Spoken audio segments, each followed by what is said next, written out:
questão das distâncias cosmológicas, eu falei sobre o Z, a relação do Z com a distância. Depois, quando eu for para a cosmologia, na semana que vem, eu dou uma repassada nessa parte. Depois eu vejo Vou ver a aula, isso. Ok. Beleza. Bom, ontem nós terminamos deixando assim aquela dica para o que a gente discutiria hoje. Ou seja, fizemos a seguinte pergunta: será possível então construir um formalismo, nesse caso um formalismo lagrangiano, no qual eu descreva as simetrias, puramente as simetrias envolvidas na gravidade, sem pensar em partículas propriamente, sem pensar no graviton ou no gravitino como partículas, já que eu não tenho uma comprovação de existência dessas partículas.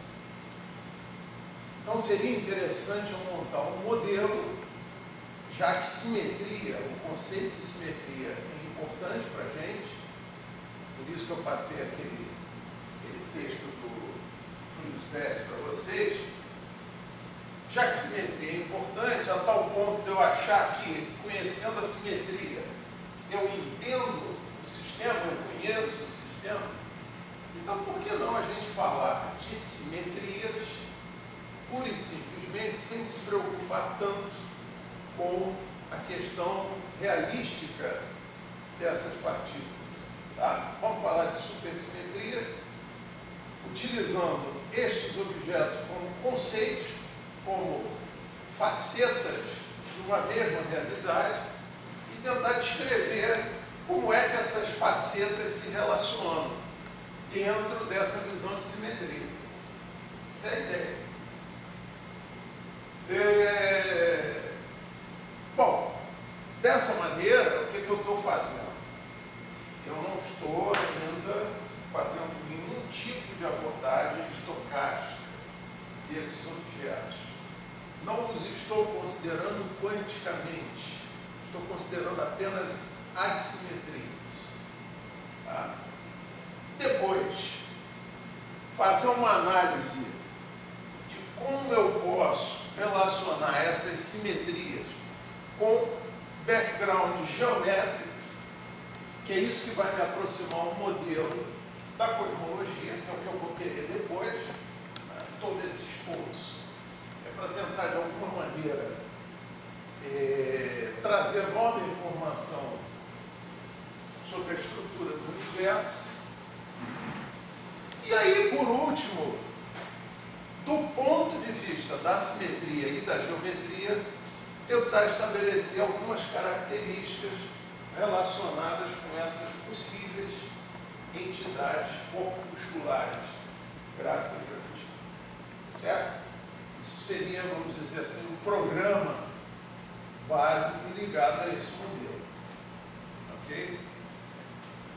Bom, contrariamente ao que se poderia pensar de início, parece que é uma abordagem contraditória com a abordagem anterior. Não. A abordagem anterior, o que eu fiz? Eu procurei estabelecer uma estrutura quântica do espaço-tempo. Por isso que nós trabalhamos ontem. Aqui, eu estou fazendo uma abordagem diferente do ponto de vista de simetrias. E depois eu posso ver se é possível conciliar as duas. Ou, de alguma forma, mostrar quando é pertinente usar uma ou outra, dependendo da abordagem que a gente está fazendo. Ok? Então, essa é digamos assim, um conjunto de motivações para esse modelo.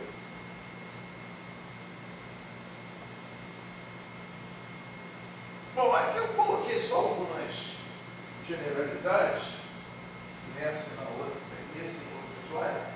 Eu já tinha comentado alguma coisa com vocês sobre a relação que o graviton guarda com a representação da métrica de rank 2.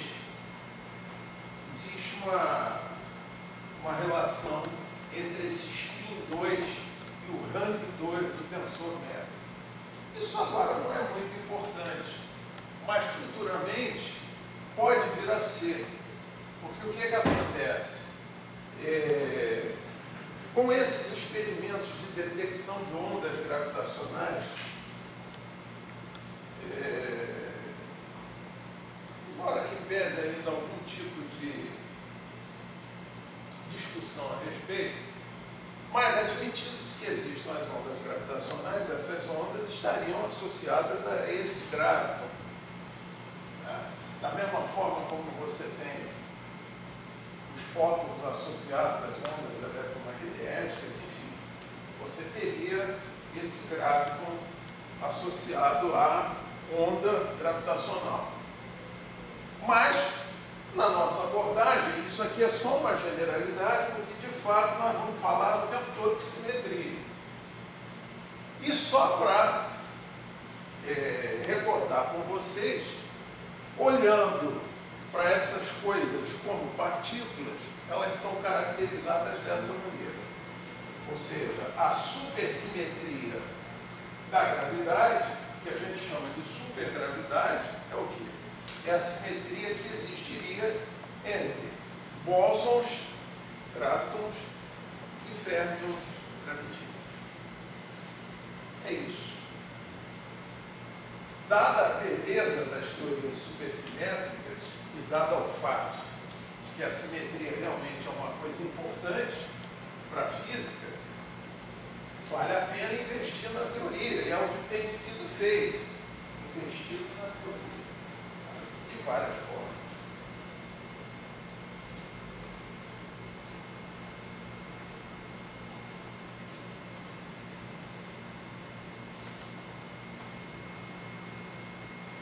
Bom, ainda dentro desse corpo de generalidades, eu coloquei algumas informações aqui interessantes. Tá? Esses gravitinos ditos gravitinos leves, né, que estão naquele range ali de 10 a menos 6 eletronvolts, até alguns K eletronvolts, tá? Se confirmados, poderiam se enquadrar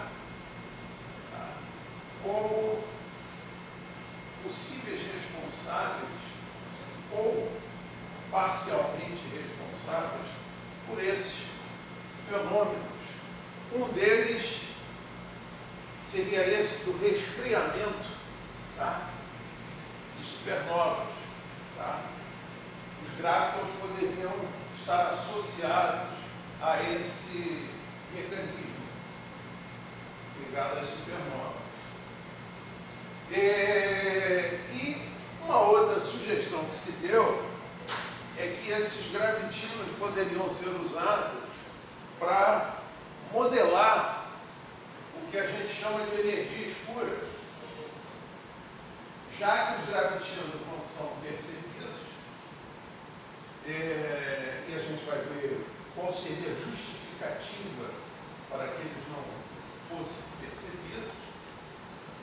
Como eles não são percebidos, eles poderiam aparecer como candidatos a participar, não digo de uma forma integral, mas tomar parte naquilo que a gente chama de energia escura, que nós ontem já discutimos bastante e chegamos à conclusão que realmente é um conceito estranho e que existe uma linha buscando entender a expansão do universo por meio de repulsão gravitacional entre matéria e antimatéria. Mas, de qualquer forma, para quem queira investir ainda numa visão de energia escura, os gravitinos poderiam, dada a dificuldade de se perceber, esses gravitinos seria até uma forma de associar as duas ideias, energia escura e gravitinos não percebidos. Então a gente poderia, nessa linha ainda de energia escura, adotar como um candidato possível o gravitino leve. Ok? Acontece o seguinte, que do ponto de vista de supersimetria, sempre que a simetria, essa simetria é quebrada, a quebra da supersimetria, acarreta em aquisição de massa pelo gravitino. Mantida a simetria, não existe essa massa. Essa massa é adquirida na quebra de simetria, por um mecanismo específico. Tá? Muito bem.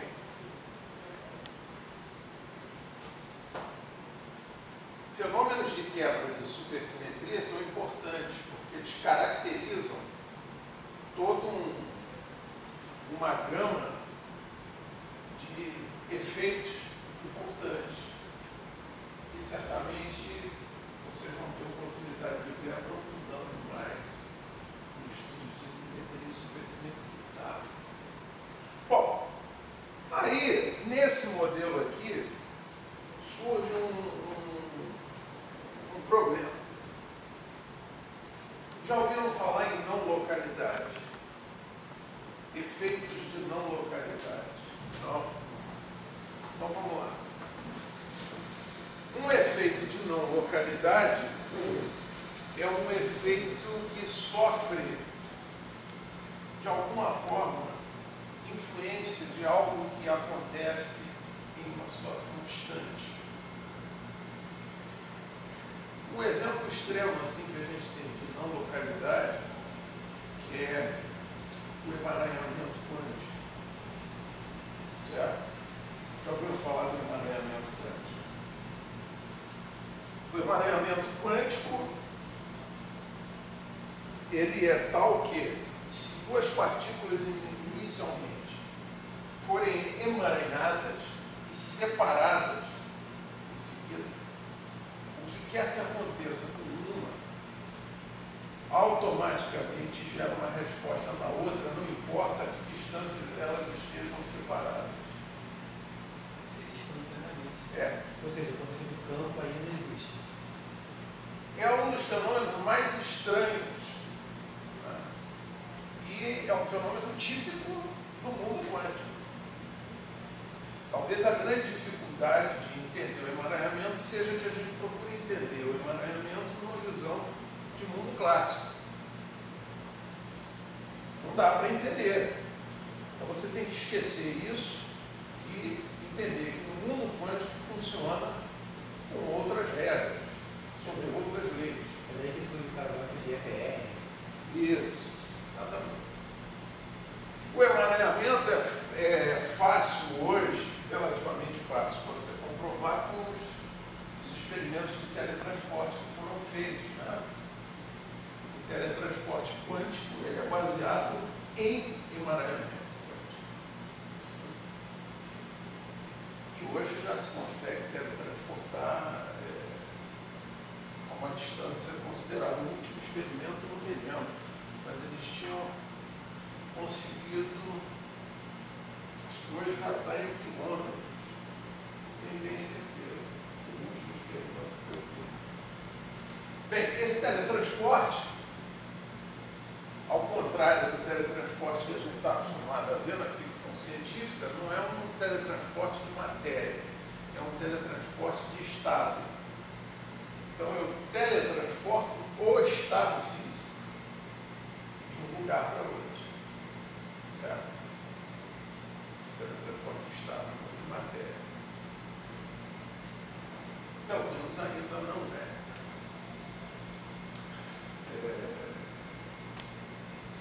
Teletransporte de matéria é algo extremamente complicado de se conseguir. Mas enfim. Bom, e aí a não localidade, então, olhando para a gravidade, nós ontem falamos de não localidade sem usar o termo não localidade. Por quê? Porque eu falei para vocês que o tempo é uma variável importantíssima na gravitação. Por quê? que a gravidade leva muito tempo para manifestar o seu poder. Certo? Diferentemente das outras interações que você obtém em curtos espaços, a gravidade, para se manifestar em nível cosmológico, ela leva muito tempo para ser caracterizada em um determinado fenômeno. Então, o tempo é uma variável predominante dos efeitos de gravitação. Isso nos leva a crer o seguinte, que existe uma componente forte de não localidade, não no sentido quântico, mas no sentido da herança, do histórico do sistema. O sistema evolui para chegar àquele ponto de manifestar um efeito gravitacional expressivo. Então, a história do sistema é importante nessa visão cosmológica da gravitação. Bom, e como se expressa não localidade formalmente? Aí surge uma questão que me parece que hoje está resolvida, mas que durante um bom tempo criou assim um verdadeiro quebra-cabeça nas discussões de como representar a não localidade. Normalmente você pensa, bom, se é não local, ou seja, se eu estou levando em conta a história desse sistema, tudo me leva a crer que eu vou precisar de uma integral, não é isso? É um processo cumulativo, então existe um somatório aí ao longo do tempo, né? É uma integral de alguma coisa aqui ao longo do tempo.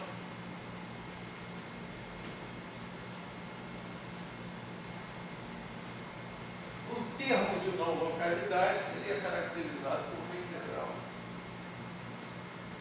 Ok? Certo? Isso aqui, veja bem, não é a não localidade quântica que nós estamos falando, tá? No mundo quântico, essa não localidade está o quê? Relacionada com efeitos instantâneos, interligados e que ocorrem a distâncias arbitrárias, tá? A não localidade aqui diz respeito ao quê? A manifestação de um determinado fenômeno é totalmente dependente da história desse fenômeno. Ou seja, o sistema físico se comporta dessa maneira em função de um passado. Certo? Beleza. Mas havia quem dissesse que a não localidade viria expressa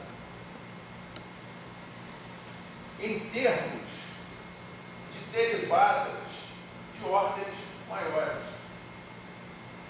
Olha só que troço esquisito isso. Quando você fala numa derivada, o que você está falando? Olha só.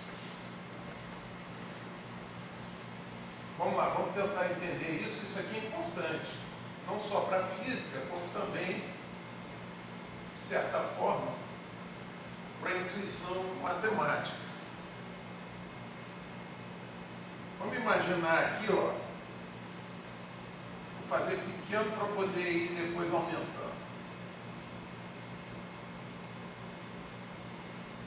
Imagina que eu tenho um pontinho X ali, tá? A diferencial de X caracteriza para mim o quê? Uma pequena, uma infinitesimal variação ali dessa posição. Perfeito? Tá? Então, esse troço aqui é extremamente localizado, extremamente local. É isso? E aí o que? Se argumentava o seguinte, que eu poderia expressar a não localidade utilizando derivadas de ordem superior. Por que isso? Agora imagina o seguinte, ó. Se eu colocar isso aqui seria a primeira derivada, estaria relacionado com essa diferencial aqui. Se eu fizesse uma derivada segunda, o que eu estou querendo dizer com isso? Estou querendo dizer que agora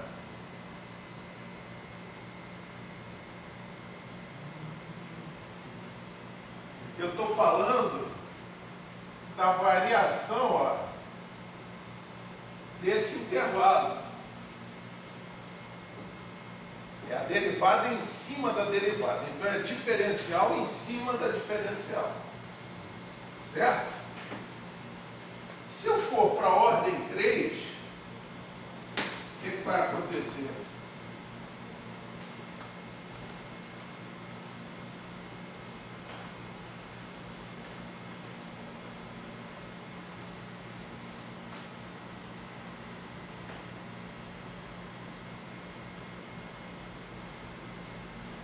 É isso? Aí a minha preocupação já é, ó,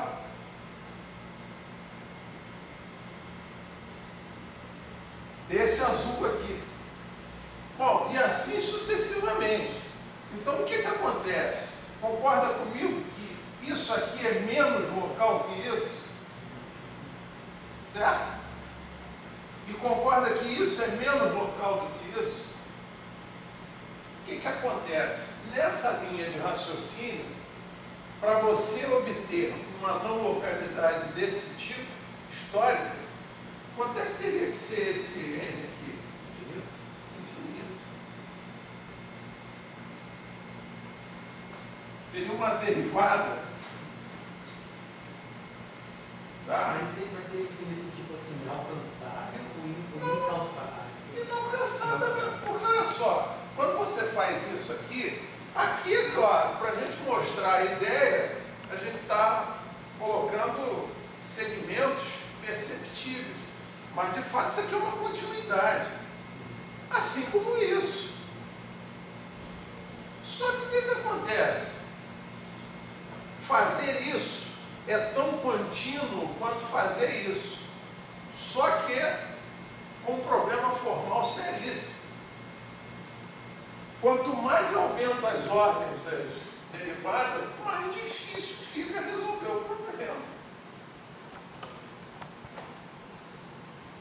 E eu não chego lá nunca. Por quê? Porque se eu estiver falando de uma história, ó, que vai de A para B, não importa a distância temporal entre A e B, que eu resolvo facilmente uma integração, aqui já não é assim. Por quê? Porque para fazer uma coisa semelhante a isso, continuamente, eu teria que aumentar essas ordens aqui continuamente.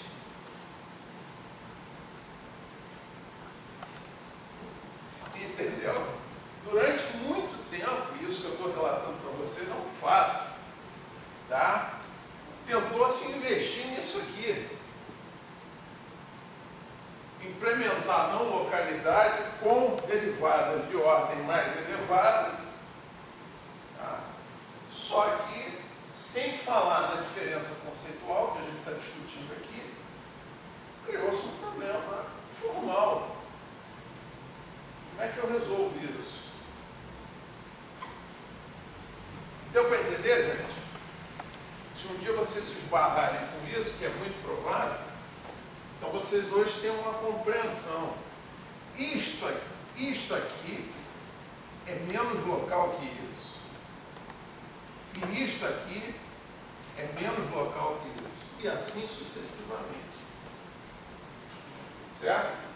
Bom, mas até que ordem de derivada eu teria que ir para representar um efeito gravitacional que tivesse ligado ao Big Bang, por exemplo. Aqui tudo bem. Eu posso estimar a idade do universo, posso estabelecer um momento inicial e ir até onde eu quiser. Perfeito? Ok?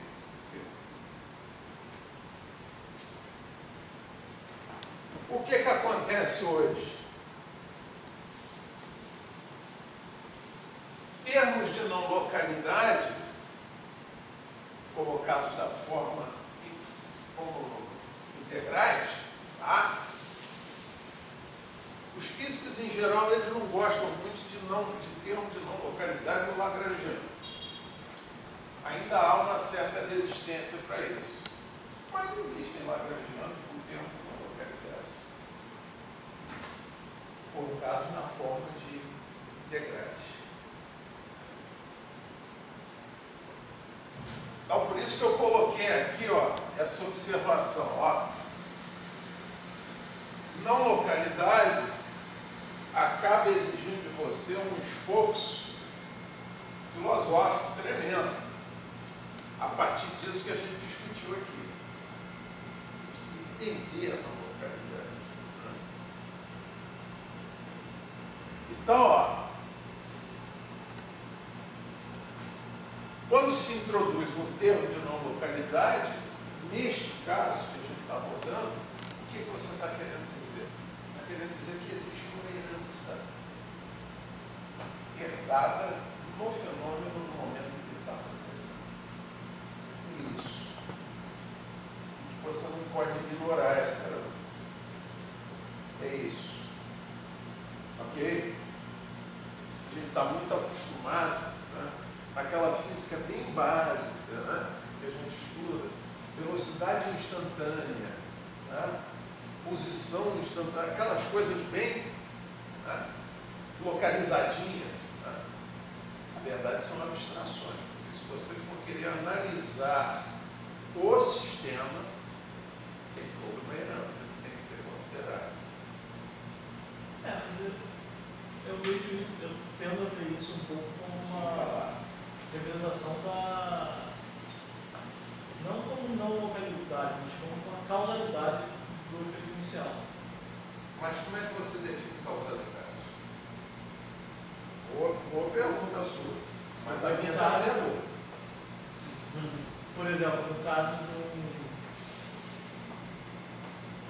um binário de buraco negro, por exemplo, eu vejo a própria interação da onda gravitacional com a órbita do buraco de um dos outros corpos, que seria a self-force. No caso, isso é um efeito de causalidade. Você vê quando é que essa onda gravitacional chega no outro corpo afetando a órbita dele. No caso do Big Bang, eu posso ver uma onda gravitacional daquela afetando uma perturbação cronológica no dia de hoje, já que essa onda se propagando. Seria um efeito cumulativo, mas eu vejo isso como uma representação da causalidade do sistema. Não... Mas estão corretas. A sua visão de causalidade está correta. E ela inclui, a própria definição traz intrinsecamente essa ideia de herança. A ideia de herança, do ponto de vista físico, para o entendimento do que é dentro dessa visão de causalidade, é fácil de você ver até no dia a dia. Tá? Você tem sucessão de fatos que acumulam efeitos que originam um fenômeno lá na frente. Isso é a base, por exemplo, do surgimento de vários tipos de doenças. É a base do entendimento do desgaste dos sistemas.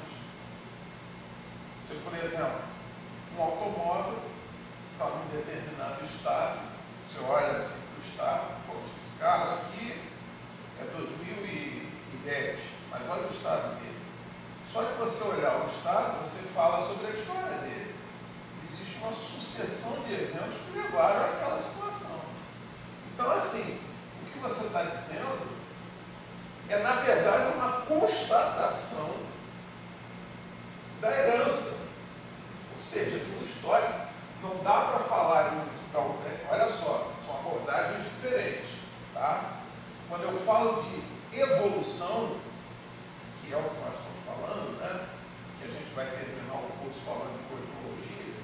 Então, quando a gente fala de evolução de um sistema, conhecer o sistema, conhecer a sua evolução, você está falando de quê? esperança.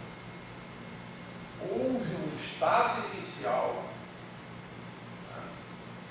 Por exemplo, a história de uma estrela, ontem nós estávamos falando aqui. Dependendo da massa inicial dessa estrela, o final dela pode ser um buraco negro, pode ser uma supernova, pode ser uma estrela de nêutron. Tudo vai depender de uma situação lá no passado. E essa situação inicial, ela determina um comportamento contínuo da estrela. Ela evolui, por exemplo, para dar um buraco negro. Então a história dela vai toda condicionada àquela massa inicial e outras características que decorrem também dessa massa. Fala. Mas quando você diz não causalidade, você estaria se localidade, você estaria se referindo a alguma coisa que acontece em um ponto, em outro, sem intermédio? Porque é diferente, não localidade na mecânica quântica, não é troca alguma coisa que é um falou. Sim, mas como é que você pode falar que tipo, não localidade pode ser uma associação de fatos que leva a um ponto? Leva para um só para o outro. Não, olha só. Eu até frisei isso aqui. Uma coisa é a não localidade quântica. Ou seja, uma não localidade característica do mundo quântico só funciona lá, que é exemplificada pelo emaranhamento quântico. Você tem objetos distantes que respondem automaticamente ao mesmo tempo a um determinado estímulo que aconteceu com um outro quântico. Quanticamente é isso. A não localidade que a gente está abordando aqui, fora do mundo quântico, diz respeito a quê? A fatos distantes, não no espaço, no tempo. Diferente. Algo no passado, remoto, tá? Condicionou algo no presente. Então, estes dois pontos no tempo estão conectados de alguma maneira. É isso, diferente. Tá? Isso é o conceito físico de hereditariedade na evolução do sistema. Fala. Então, uma complicação de você estudar esse tipo de fenômeno é que, no caso, você estaria calculando, vamos supor que você consiga calcular esse intervalo de fatos.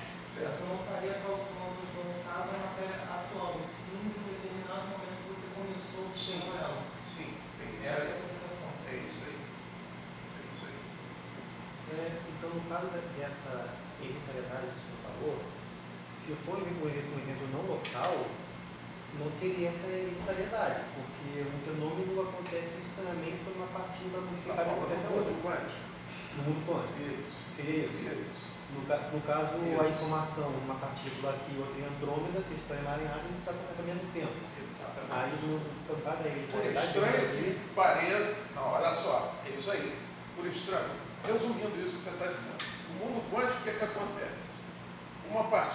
Duas partículas foram geradas emaranhadas, tá? Uma delas vai para o Andrômeda, tá? O que é que acontece? Qualquer coisa que aconteça com essa tem um reflexo lá na outra instantâneo.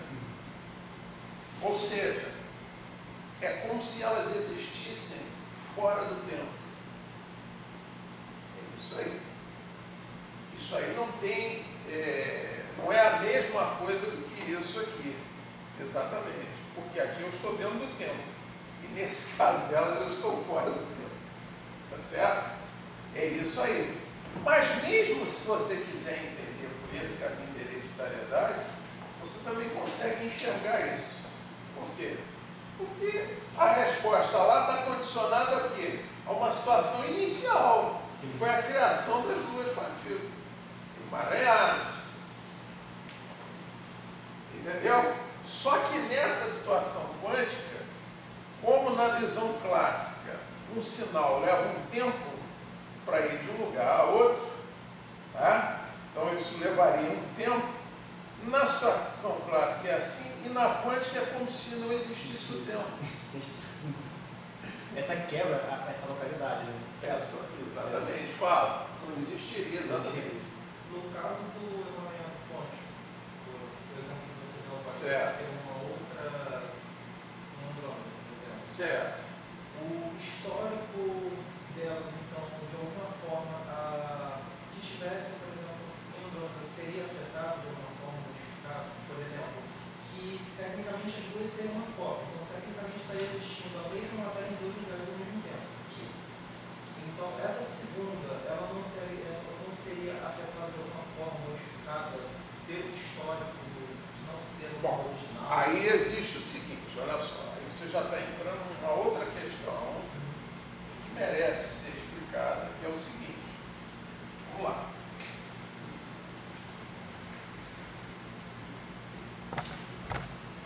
Na computação quântica, o emaranhamento é fundamental.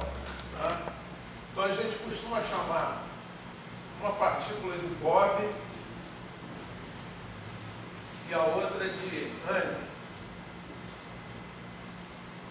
Isso tem em todos os. Ficou popular isso. O que acontece? Esse exemplo que a gente deu aqui é muito extremado. Porque o que acontece? O mundo quântico é extremamente sensível às perturbações. Esse é o grande problema, por exemplo, da tecnologia de computador quântico. Não se tem como ainda evitar as perturbações do meio ao ponto de você conseguir isolar o sistema para que ele não sofra esse tipo de perturbação. Então, o que acontece? Muito provavelmente, num caso extremo como esse, o emaranhamento teria sido perdido devido a essa condição. Mas vamos raciocinar de uma forma um pouquinho menor, dentro de um laboratório. Tá? Então, imagina que você tem Bob e Honey foram gerados emaranhados, estados quânticos emaranhados. Depois você separa, você deixa Bob aqui e Honey lá no final da sala. Se tudo correr bem, ou seja, se nesse trajeto de jogar ele para lá, o emaranhamento não tenha sido perdido, o que vai acontecer? Qualquer coisa que eu faça com o Bob aqui tem um reflexo em ele. Certo? Agora, se algo acontecer, como certamente aconteceria nesse exemplo extremo, de uma aqui na Via Láctea e outra em Andrômeda, o emaranhamento teria sido perdido. E aí não tem mais como você estabelecer essa relação de acontecimentos com Bob e com Honey. Entendeu? Esse é o grande problema. Isso é um experimento ainda difícil, né, do ponto de vista de materializar isso numa tecnologia, por causa disso. Pô, você liga o computador, qualquer tremorzinho, pronto. Você já comprometeu o emaranhamento. Qualquer variaçãozinha de temperatura, pronto. Então aí, diante disso, o que os teóricos pensam hoje? Bem, se o emaranhamento é algo que pode ser tão fácil de você perder, nós temos que tentar criar situações de restaurar o emaranhamento. E todo trabalho teórico, por enquanto, está sendo nesse sentido. Aí pensa-se em trabalhar no zero absoluto.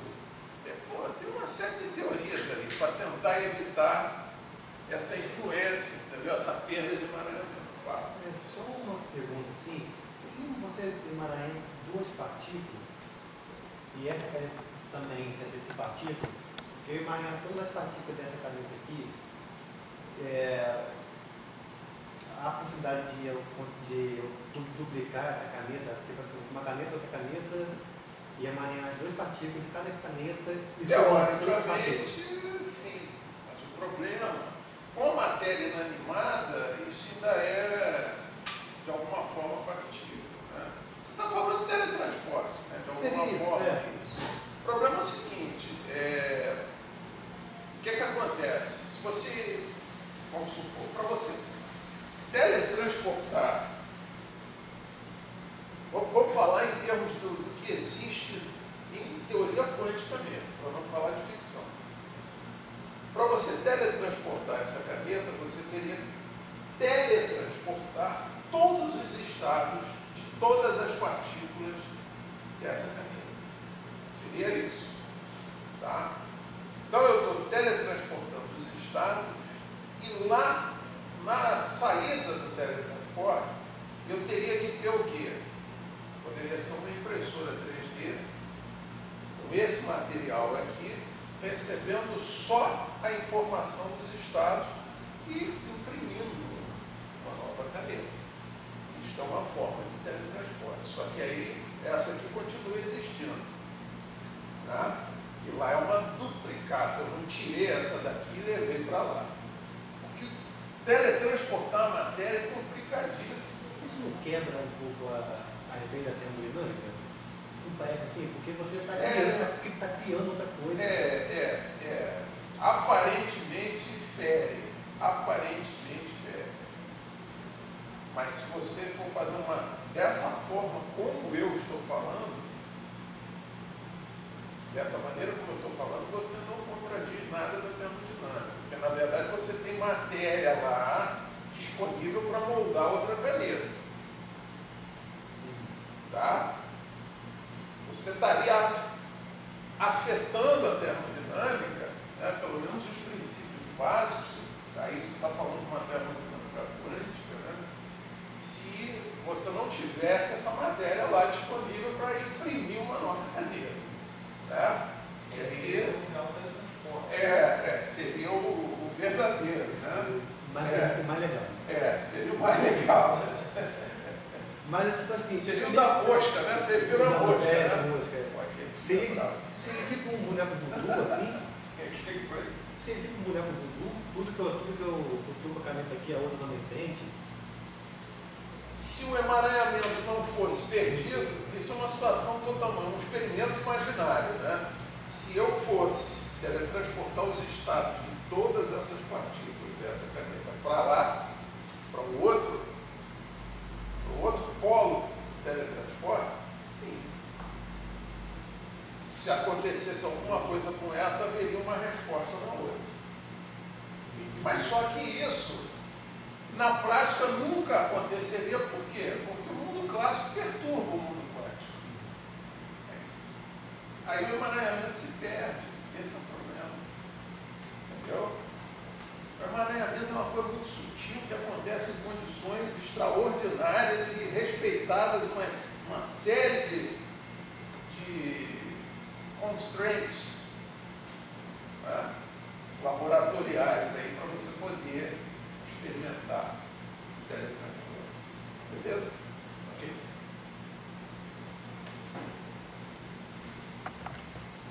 Bom, então, fator de não localidade seria uma forma de você formalizar a interferência de eventos distantes. Tá? Isso, gente, olha só, cuidado para vocês não fazerem confusão. Tá? Essa abordagem, ela diz respeito a uma visão evolutiva do sistema. Tá? Isso não quer dizer que está havendo contra... não, mas eu quero saber só a situação do sistema agora. Essas medições típicas que a gente traz dos ensinamentos da física clássica, tudo bem. Elas continuam valendo, mas elas são o quê? São percepções momentâneas, instantâneas. Eu não estou falando de história. Tá? Para a gente não fazer confusão. Ninguém está inventando uma física diferente. Tá? Aliás, os primeiros trabalhos sobre não localidade, depois vocês podem pesquisar, os primeiros físicos que consideraram não localidade seriamente, formalmente, um deles foi o Vitor Volterra, que é um italiano famosíssimo, tá? E um francês, Émile Picard. Todos dois, se vocês quiserem conhecer um pouquinho da visão deles de hereditariedade, de não localidade, é interessante. Na mecânica. O Émile Picard na mecânica e o Vitor Volterra, ele foi por um outro caminho. Não sei se vocês já ouviram falar do modelo presa-predador. Nunca ouviram falar nisso? Já ouviu falar? Isso tem aplicação em muitas áreas da física. O modelo presa-predador é o seguinte: foi abordada uma questão meramente populacional, biológica, tá? Que estabelece uma relação entre a população de presas e a população de predadores. Essas populações interagem de tal forma que elas seguem um ciclo. Então, aumenta muito o número de presas, tá? O número de predadores aumenta. Consomem as presas. O número de presas começa a decair. Decai o número de predadores. Aumenta o número de presas. Aumenta o número de predadores. Consomem muitas presas, decai o número de presas. Falta presa, decai o número de predador. E isso se repete num ciclo. E existe uma equação, um sistema de equações que descreve isso. Só que, curiosamente, isso não se aplica só à biologia, só às populações de seres vivos. Tem várias aplicações, inclusive em áreas que você nem imagina, mas em situações em que você tem uma interligação tão grande entre dois sistemas que você verifica esse tipo de ciclo. Tá? Então é qualquer coisa como se você tivesse isso aqui, ó. Você tem uma curva assim e tem uma outra defasada. E aí, dependendo dessa defasagem, você estabelece como é que os dois sistemas se relacionam. Isso é isso. O Vitor Volterra trabalhou nessa linha. E aí há uma abordagem de herança, de hereditariedade, nessa visão dos sistemas, como eles interagem. O Emile Picard ficou mais na Emile Picard, é um gigante. Ficou na mecânica. Então, vocês, quando quiserem, dê uma consultada nisso e procurem dar uma olhada na visão de hereditariedade desse pessoal. Como é que eles... Mas veja bem, são abordagens o quê? Evolutivas. Todas as duas que eu falei. Ninguém aí está preocupado em descrever um momento. Está preocupado em descrever como é que a coisa evolui. Como é que o sistema evolui. Ok?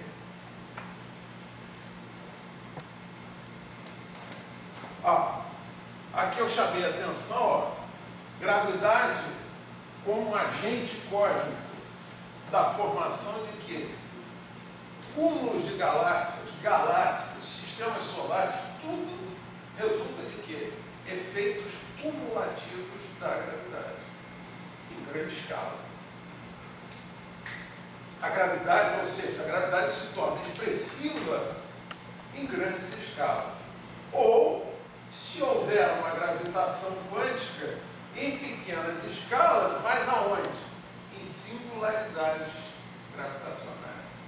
Buraco negro, Big Bang. Ok?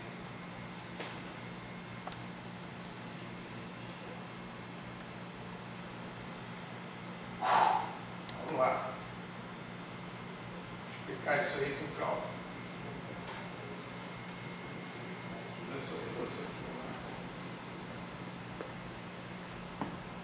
Olha, ali vocês estão vendo. Não se assusta não.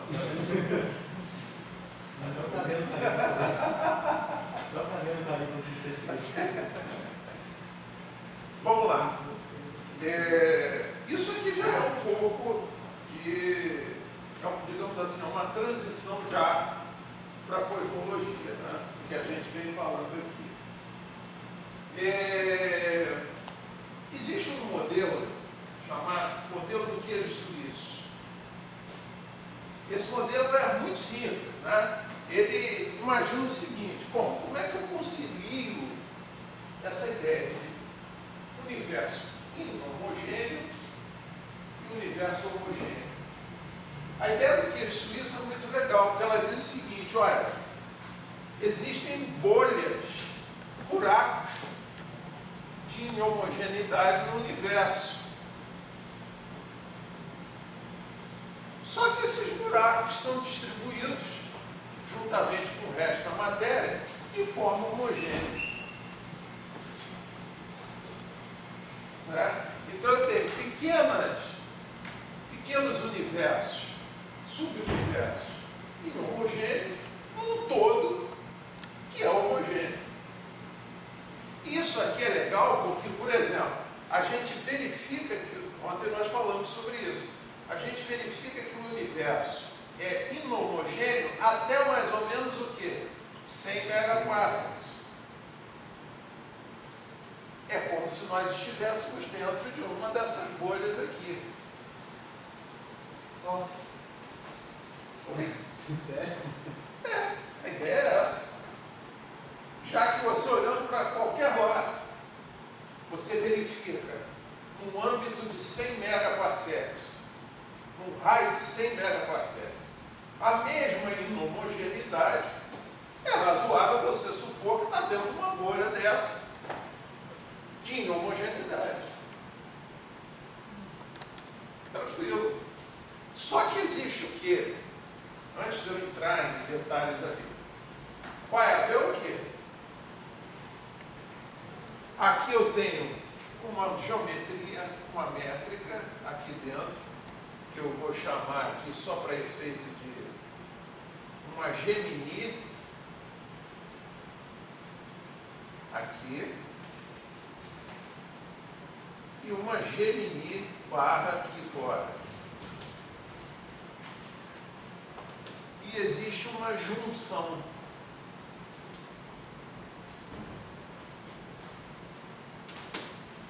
Então eu preciso descrever uma física da junção dessas duas geometrias aqui. Esse subuniverso aqui dentro é o que a gente descreve, por exemplo, com uma métrica como essa, ou seja, uma métrica LT com constante cosmológica igual a zero. Do lado de fora, eu poderia usar o quê? Uma métrica Friedmann, Lemaitre, Robertson, Walker, que é essa aqui, que é a métrica do universo homogêneo. Então eu tenho uma fronteira aqui, ó, que é isso aqui, ó, entre essas duas métricas ali, tá certo? Mas ainda não estou falando daquela sopa ali não, tá? Eu só estou falando do modelo do queijo suíço para vocês entenderem a concepção qual é. Esse modelo aqui foi muito estudado e ainda é bastante comentado e adotado em uma série de abordagens quando se fala em cosmologia inhomogênea. Né? Bom, vamos voltar aqui para o nosso modelo de supersimetria da gravidade. Estou falando de simetrias. Ok.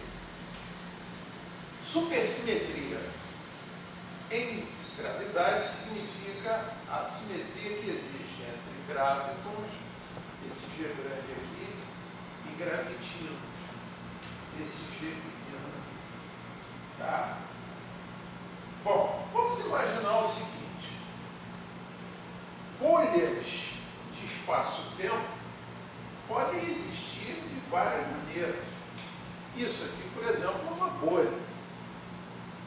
Eu tenho um espaço inhomogêneo ali. Posso ter inhomogeneidades de vários tipos. Imaginemos essa aqui. Olha só que interessante. Eu tenho os gravitons representados por esse G aqui na bola vermelha e os gravitinos por esse Gzinho na bola azul. O que acontece? A teoria, a abordagem teórica hoje me diz que os gravitinos só podem viver em um universo chamado chamado antidecível, ou seja, um universo descrito por esta métrica aqui. Depois a gente fala desses componentes. Quando eu falar mais da tecnologia, eu aponto para você o significado de cada coisa dessa aqui, tá? O gravitino só poderia existir antes desse puro, poderia, por exemplo, ter os machos antes desse. Vamos chegar lá. Até para poder fazer a dimensão desse espaço, ele é tridimensional, se você usa um tipo de conforto para descrever isso. Espaço-tempo quadridimensional comum, tanto para a geometria interna aqui, de homogênea, quanto para aqui fora, 4 dimensões, tá? Sempre quando se está falando aqui de espaço quadridimensional, tá? Muito bem. Daqui a pouquinho vai aparecer a resposta para a tua pergunta, tá? Então, não havendo quebra de simetria, olha só, os gravitinos permanecem aqui, já vou descrever um pouquinho esse espaço aqui fisicamente, e os gravitons aqui, ó. Ok?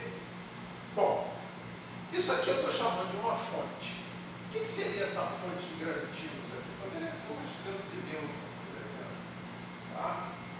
Estou descrevendo a situação interna dessa estrela de nêutrons, que seria então descrita por uma métrica antidecível aqui.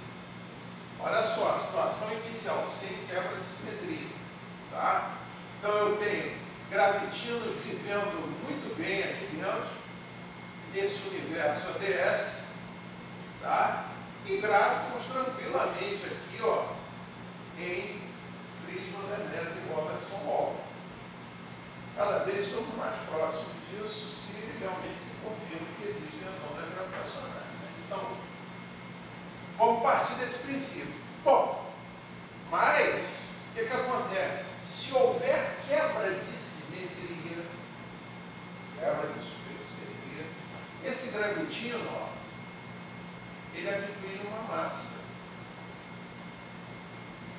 Nesse momento em que a supersimetria é quebrada e o gravitino adquire uma massa, ele, ó, temporariamente consegue navegar fora de ADS, mas por um intervalo muito pequeno, que é uma situação instável para ele.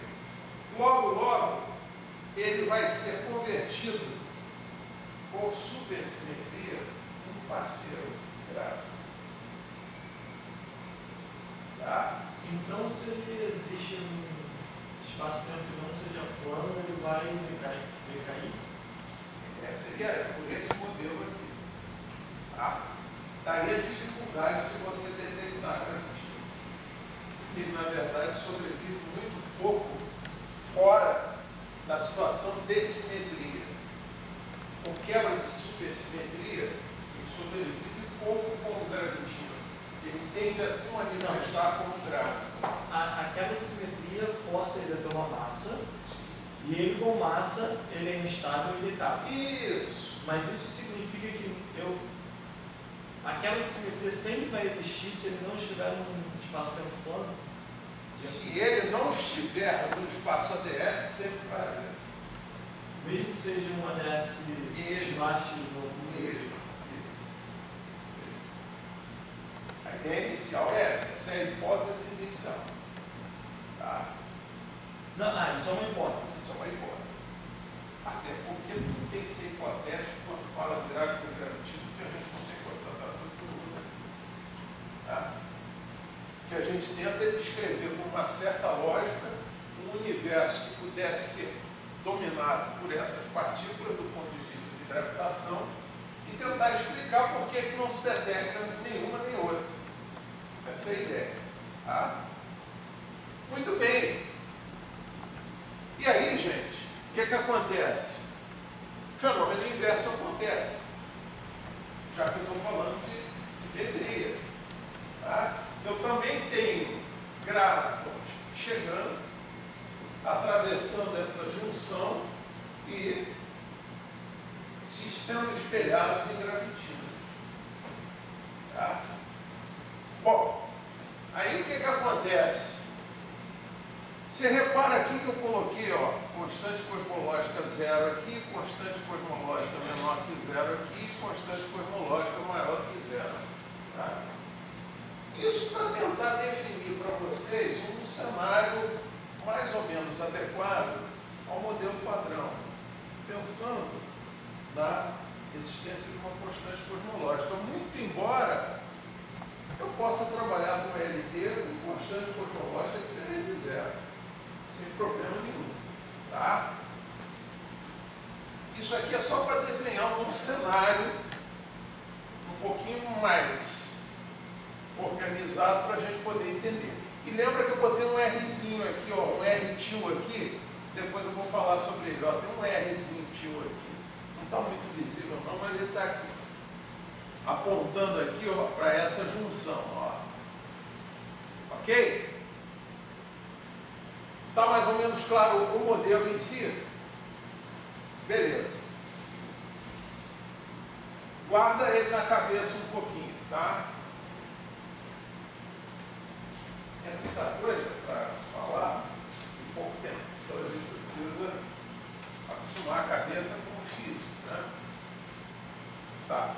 Bom, lá no começo eu falei para vocês então que a gente vai procurar construir um formalismo baseado só nas simetrias independentes do que é o grávido, se no decaimento do grávido existem subprodutos desse decaimento. Eu não estou interessado nisso, eu estou interessado em descrever a simetria em si, pura e simplesmente. Tá? Bom, para criar esse modelo de descrição, na física a gente utiliza muito o quê? Para descrever simetrias? Grupos. Tá? Grupos de simetria. Eu tenho aqui um grupo, que depois vocês vão entender por que desse grupo, por que da escolha desse grupo. Eu tenho um grupo aqui de matrizes 2 por 2, tá? Que eu estou chamando de grupo S-gama. Tá? S-gama. Caracterizado por essas matrizes aqui. Essas matrizes são interessantes porque o que leva a gente a escolher um determinado grupo e não outro? As simetrias. Operações com matrizes. Vou multiplicar matrizes. O que me interessa do ponto de vista da representação física? Operações matriciais com as quais eu possa obter simetrias. Por exemplo, matrizes unitárias. Multiplico a matriz por ela mesma. Obtenho sempre o quê? Matriz unitária. Então, essas escolhas, transformações unitárias, elas são feitas por quê? Porque elas levam em conta o aspecto de simetria das operações, que são interessantes para mim. Se eu for escolher qualquer tipo de matriz, é uma loucura, porque o que eu vou obter com isso? Que tipo de informação objetiva eu consigo? Se eu não estabelecer um padrão. Não é isso? Ok? Então eu tenho esse grupo de matrizes.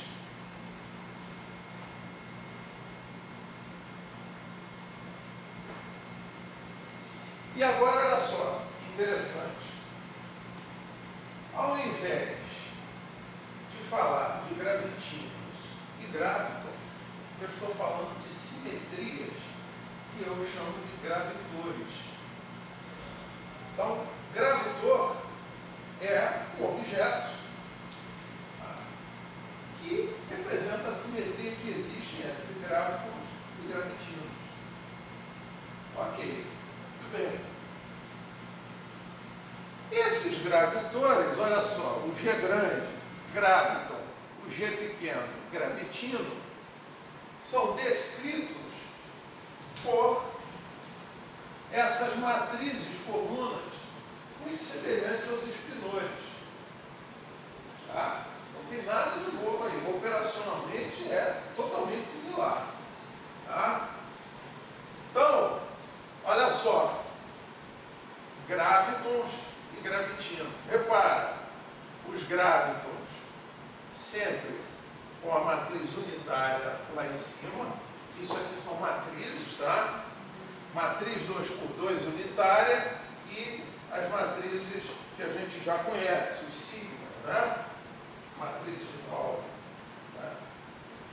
E os gravitinos, ó, repara, esse I é uma matriz 2x2 desse tipo aqui, tá? E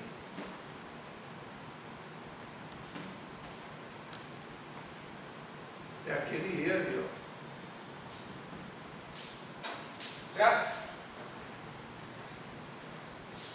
Ok? E essas matrizes, coluna, que são chamadas de gravitores, ao mesmo modo que espinores, tá? Mas só para a gente fazer referência à gravidade, ficar bem claro isso, vão obedecer uma regrinha de composição desse tipo aqui, por meio de produto direto das componentes. Tá? E são regras de uma álgebra que está sendo estabelecida. Tá? Beleza. Aonde nós vamos chegar com isso aí? Vamos lá. Professor, Fala. você não gostaria de... Você fala no outro slide? Voltar ao outro slide. Diga lá. Você não gostaria de usar matrizes quadradas para isso? Você está usando matrizes aí que são 2x4? É isso que eu estou entendendo? 2x4? Não, É. 2x2, sempre. Sempre 2x2, 2x2, 2x2. Tá, porque quando você escreve, sempre se você estivesse juntando as matrizes. Não. Não é que eu esteja juntando, não. Os elementos do gravitor são matrizes 2x2. Não é uma matriz 2x4. Tá? Muito bem. E aí existe o quê? Para essa minha representação, eu vou usar a álgebra conhecida como álgebra de Clifford, anti de Sitter, explicado o porquê do anti de Sitter. Se eu estou falando de uma entidade que vive sem quebra de simetria em um espaço anti de Sitter, nada mais razoável do que eu buscar uma álgebra anti de Sitter para essa representação de supersimetria. Tá? E aqui são as propriedades que definem essa álgebra de Clifford, o comportamento das matrizes. Tá? Então eu tenho lá, ó, hermitiana em gama zero ao quadrado, anti-hermitiana em gama A ao quadrado para A, variando de 1, 2 e 3, tá? Hermitiana de novo para gama 4 ao quadrado, a gente vai ver isso ali mais na frente, tá? E obedecendo a essa regrinha aqui, gama A, gama B é igual a menos gama B, gama A, para A diferente de B. Isso aqui é o que define uma álgebra, tá? O que é uma álgebra? Todo mundo vai falar de espaço vetorial, álgebra, grupo, mas vocês sabem o que são cada uma dessas coisas? Fazem confusão, topologia, matriz. Uma álgebra é o que, na verdade? É um conjunto, um determinado conjunto de operações que você pode executar com os elementos da álgebra. Isso? Ok? Assim como no espaço vetorial você define por quê? Produto escalar, produto vetorial, são regras que você estabelece para definir o que é um espaço vetorial. Então você tem álgebras que você define por meio de determinadas operações. Você tem grupos. Grupos são definidos por determinadas operações. Você tem uma determinada operação, um determinado elemento do grupo. Por outro, que você tem o quê? Um outro elemento do grupo. Você tem uma operação identidade, que significa não fazer nada. tem a inversa.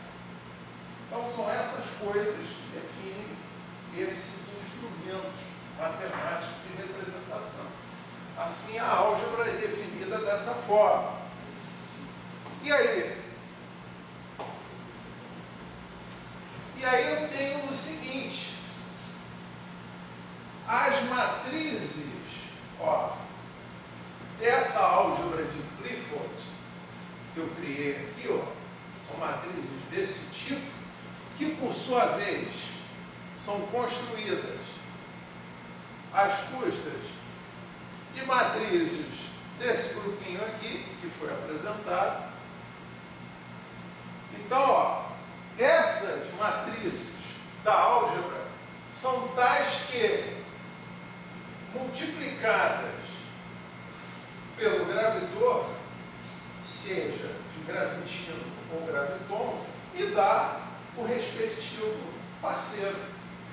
Então, olha só, essa matriz sobre esse gravitor de graviton me dá este gravitino. Eu devo ter, então, uma matriz da mesma álgebra que, aplicada a este gravitino, me dá este graviton. Mas isso é feito de qualquer maneira? Não. Só me interessam as operações que sejam Wick-rotações. Todo mundo sabe o que é uma Wick-rotação? Uma Wick-rotação nada mais é do que isso.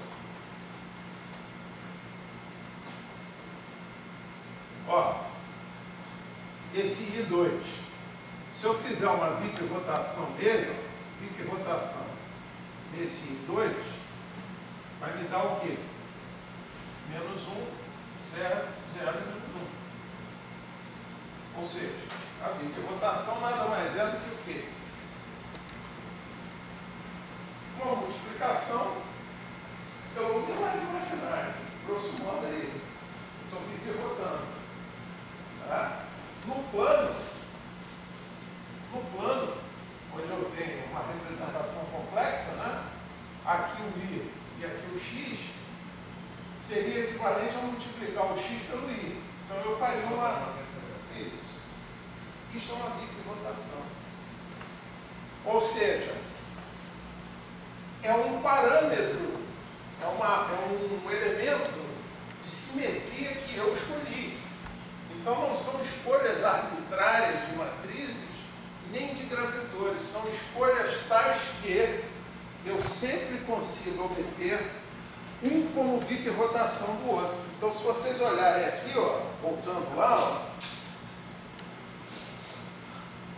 cada um desses exemplos aqui é uma Wick-rotação de um outro. Por meio de quê? Da álgebra de Clifford. Ou seja, por meio da ação de matrizes desse tipo. Lá naquele documento, já tiveram acesso a ele? Já? Lá isso está extenso. Você viu lá, né? Aí vocês vão poder, se quiserem, algum dia, testar. Peraí, deixa eu ver se essa matriz é aquilo mesmo que ele estava falando. Deixa eu multiplicar aqui para ver se dá certinho. Aí você pode brincar com aquilo ali. Tá? Aqui eu só trouxe, já é complicado. A gente, olha só, já são 3,5.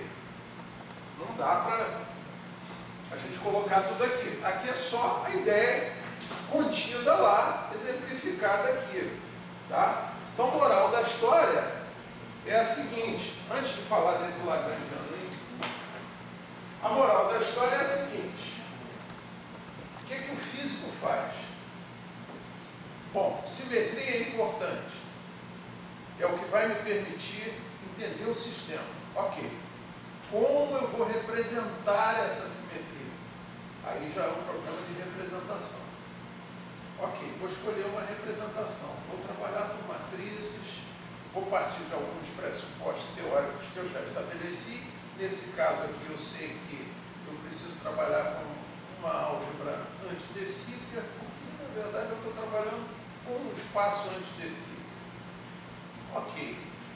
E eu quero falar da simetria de gravitons e gravitinos como super parceiros da gravidade. vou escolher arbitrariamente? Não, vou seguir esses princípios e tentar estabelecer uma representação que seja compatível com a ideia de simetria, que respeite os pressupostos que eu adotei inicialmente e que seja a mais simples possível.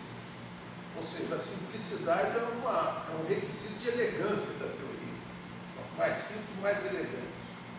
Bom, e aí eu tenho essa densidade de Lagrangiano aqui, tá? Olha só, repara aqui, para entendimento, ó. Esse G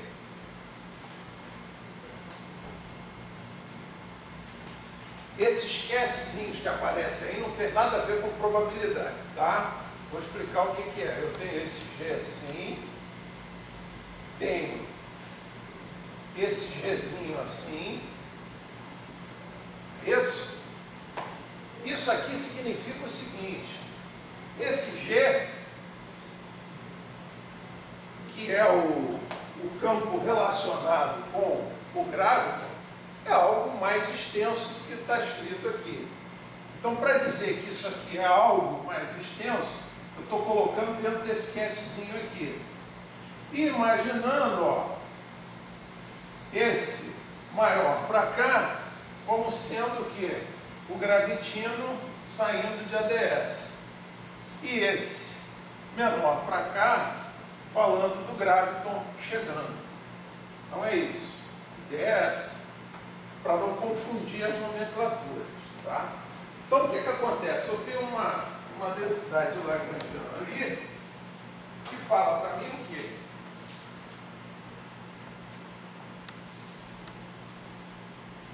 O campo de graviton, sob influência de um histórico de gravitino, tá? Toda vez que aparece uma integral, é um histórico aí, é uma questão de hereditariedade que eu estou considerando. Tá? Beleza. E aí eu tenho o que aqui? Olha só. Comportamento local do campo de graviton influenciado pela história do gravitino. E depois, comportamento local do gravitino influenciado pela história do grávido. Então eu tenho ali termo que especifica como as histórias de um e de outro se influenciam localmente, tá?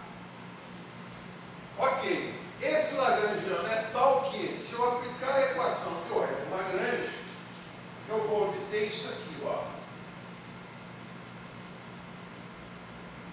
para o G e para o Gzinho. Ou seja, eu tenho uma matriz da álgebra de Clifford que, multiplicada pelo Gzinho, me dá o campo de graviton.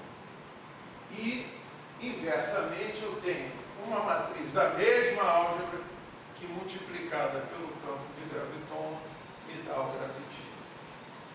Ou seja, somente do ponto de vista das simetrias, eu consigo representar estas simetrias por meio de uma álgebra de Clifford aplicada a estruturas de caráter espinorial, semelhantes aos espinores, que eu estou chamando de gravituras, e eu consigo descrever esta simetria a partir de uma lagrangiana que me fornece isso aqui a partir do momento que eu aplico a equação de Euler-Lagrange sobre aquela lagrangiana. Então essa aqui é uma matriz gama e essa é o gama tracinho aqui, que é a transposta dela. Fala. Aquela primeira ali, você está derivando em torno de Gzinho, né? É, exatamente. Porque quando você aplica a diferenciação ali para o Gzinho, é a antidiferenciação, né? A anti-integração. Aquele espaço menos quadrado. Isso. É isso aí. Entendeu? Esses campos, eu não sei se eu coloquei aqui, mas de qualquer forma lá no material tem isso, mas deixa eu ver se eu por acaso botei aqui rapidinho.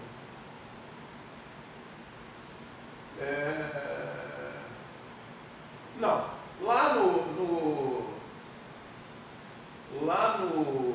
texto, nas notas, você vai ver exemplo, eu acho que até eu coloquei um exercício lá, não sei, para você ver lá o quê? Exemplos dos campos como eles são descritos, tá? E onde aparecem as estruturas espinoriais, os gravitores, tá? Se vocês quiserem, pega um exercício daquele e faz os cálculos, faz as contas em cima, para ver direitinho como é que a coisa funciona. Então essa é a ideia. Isso aqui é somente o quê? Especificação de simetria. Como é que elas surgem naturalmente no formalismo que você estabelece, o formalismo lagrangiano. Ok? Bom,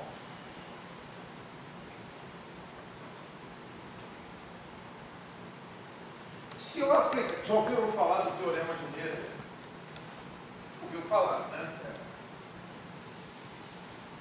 O teorema de Gödel é importantíssimo em teoria de campos, porque a partir dele você identifica o princípio de conservação, né? Você extrai dele uma corrente conservada, né? A aplicação do teorema de Gödel em cima desse formalismo me dá isso aqui, que é bastante útil nas minhas calculeiras. Depois eu estabeleci aqui essa representação aqui, um pouquinho diferente dessa chave dupla aqui, tá? Para especificar como se fosse uma regra de comutação, né? Olha lá. O DTzinho, esse T aqui é tempo, né? Tempo, sempre tempo. Tá? O DTzinho de G, integral de Gzinho dt, menos DTzinho de Gzinho, integral de G dt, igual a zero.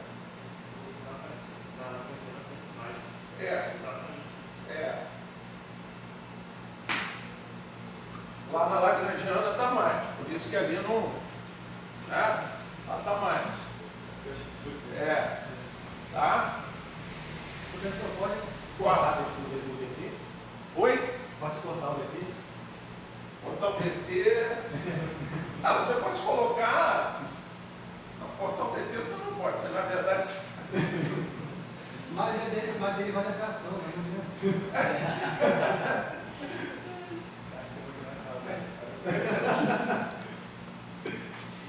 Pois é, e aí é interessante, ó, esse resultado é interessante porque isso facilita demais alguns cálculos depois, tá? Bom.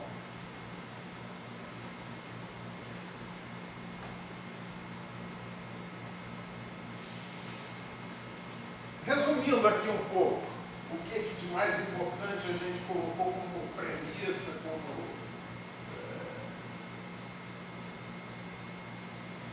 colocações iniciais do modelo.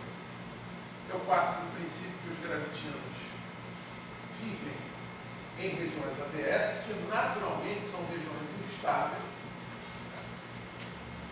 Daí a facilidade do surgimento de quebra de supersimetria, mas a gente ainda tem que falar do mecanismo de quebra, né? De onde vem essa massa que o gravitino adquire no processo de quebra. Já ouviram falar de mecanismo de Lie, de aquisição de massa? Algo similar, tá? Bom, se a supersimetria é quebrada, então o gravitino emerge da região ADS, adquire uma massa por meio de um acoplamento ao que a gente chama de gauge de borda, gauge de fronteira, é o gauge de junção, aquela junção que a gente viu ali, depois a gente fala um pouco sobre isso também. Mas eles se tornam rapidamente gravitons, logo que eles ultrapassem a junção, ou seja, a situação dele como gravitino massivo dura pouco tempo. Tá? Logo a gente vê a outra cara da supersimetria, que é o gráfico. Tá? E finalmente aqui gravitino e graviton são rotações um do outro. Fala. Aí entra uma minha pergunta. Aquele decaimento que você falou daquela simetria vem justamente para Lagrangiana como você definiu no começo. Certo. Mas tem outras formas da Lagrangiana. Claro. Mas essa você. É porque eu fiz a disciplina de simetria com o Lael semestre passado, e ele sempre trabalhou no caso como se fosse um termo, o agrupamento gravitino e gráfico como se fosse um termo de Einstein-Hilbert mais um termo de Schmidt. No caso, você recupera aquela Lagrangiana com essa ou são teorias Não, são teorias diferentes. Porque nesse caso específico aqui, o que eu estou procurando fazer? Eu estou procurando representar única e exclusivamente a simetria entre os dois, sem nenhuma preocupação com, como eu falei para você, esse decaimento aí, essa passagem do gráfico do gravitino, e vice-versa, eu não estou levando em consideração que subprodutos eu poderia ter desse decaimento. Tá? Eu só estou falando exclusivamente de como representar a simetria de um com o outro. Como eu posso relacionar os dois numa visão supersimétrica, apenas isso. Tá? Então, uma modelagem diferente. Ela diria que é uma modelagem muito mais simples e que pretende apenas estabelecer que tipo de simetria existe e o que é que eu tenho que considerar se eu for levar essa simetria para uma visão cosmológica. Só isso. Beleza?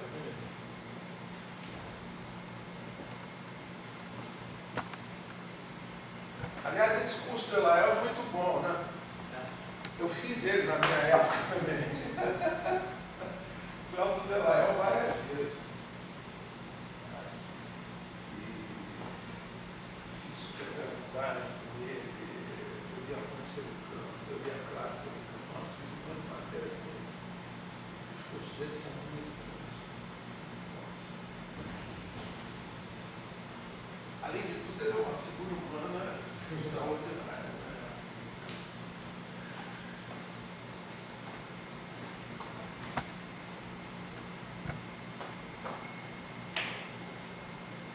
Eu já pedi para ele me ensinar um pouco daquele árabe que ele usa lá no quadro dele.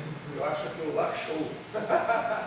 Eu entro na sala dele, eu não consigo entender nada.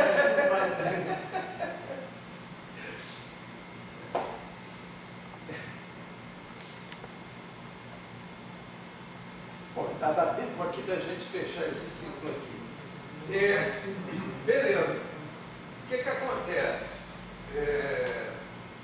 Vamos voltar lá só um instantinho naquela figura, rapidinho. Estava esperando você voltar. Cadê o outro? Foi não veio também. Espera aí, rapidinho. Dá tempo. Uma pergunta que quando Fala. quando saí, acho que ele perguntou, Fala.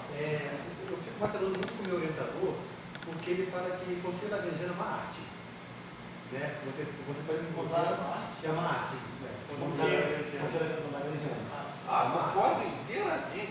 Você É uma arte. É uma arte. Você fazendo isso também além do modelo padrão, você pode fazer o que você quiser. Tem que ter gerador de energia e tem que ser de lotes. E variando Só que o problema é que você pode montar lá dentro se você quiser. E você complica, não sabe como você. O problema é o seguinte, olha só, isso aí é perfeito.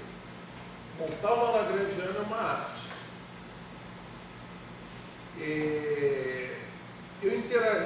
Até hoje eu interajo muito com o pessoal da Europa do Leste.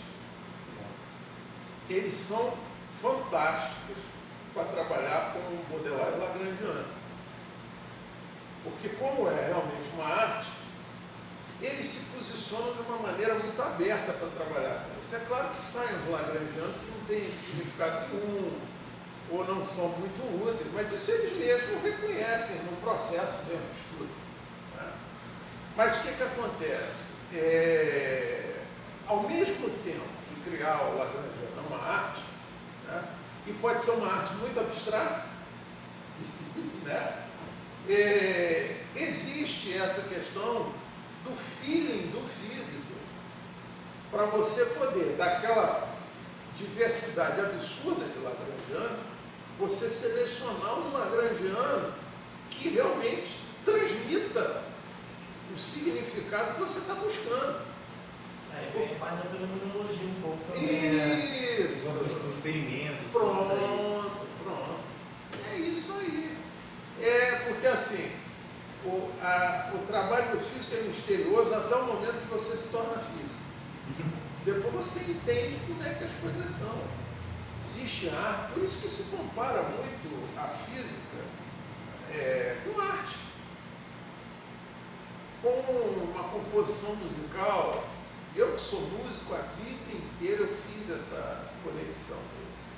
Tanto que você vê com o Elael, sempre manda uma mensagem com uma obra clássica. Não é à toa que ele faz isso. É porque existe essa similaridade da criação de uma equação, de um lagrangiano e de uma composição. Isso é verdade. É isso. Então, os caras do leste europeu, eles são danados para isso. E às vezes saem umas físicas interessantíssimas. Mas o que acontece? O problema é que nós estamos ainda patinando em muita coisa, né? O Dirac, nos últimos momentos da vida dele, ele dizia, olha, a gente errou em algum lugar, fazendo menção a alguns problemas, principalmente ligados com renormalização, enfim. Mas assim, é isso.